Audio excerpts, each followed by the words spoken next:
aborder les mathématiques, souvent, c'est plus facile de finalement partir de problèmes concrets, d'expérimentation et d'engager cette phase d'abstraction mathématique pour pouvoir développer une intuition de ce qu'il y a derrière et de manipuler les concepts derrière.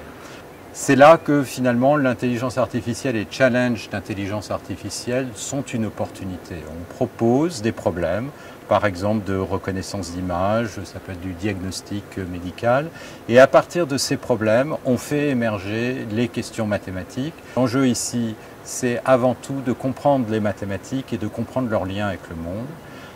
Un autre enjeu qui est important, c'est de motiver les élèves pour les maths. Finalement, comprendre qu'il ne s'agit pas simplement des idées abstraites, mais qu'il y a derrière des applications, qu'il y a derrière des métiers pour eux et des superbes idées, eh bien, ça aide à aider les élèves à s'engager dans cette voie, parce qu'on a besoin de plus d'élèves et surtout plus de jeunes filles qui s'engagent dans cette voie des mathématiques.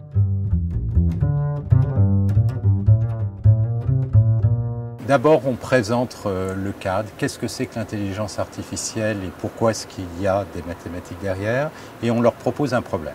À travers ça, on aborde différents chapitres du programme, et ce qu'on donne aux professeurs, c'est donc les supports pédagogiques qui leur permettent de faire ça en classe. Les élèves développent leurs propres solutions à partir de propositions qu'on fait.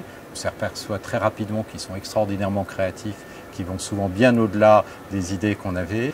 Donc en pratique, c'est découvrir très rapidement le domaine, le plus rapidement possible, rentrer sur le problème et de faire des allers-retours entre la résolution, par exemple, de ce problème de classification et différents chapitres de mathématiques.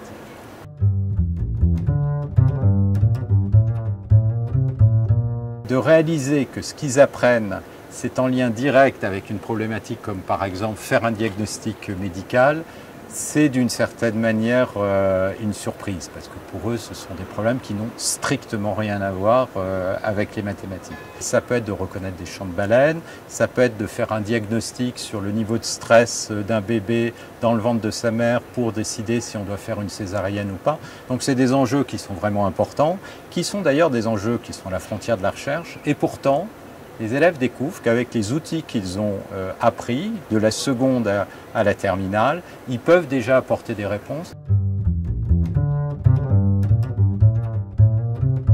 La vocation du Collège de France, en tout cas pour moi, c'est de donner un regard venant de la recherche sur beaucoup de problématiques sociétales. Et l'éducation est actuellement au centre de tous ces problèmes.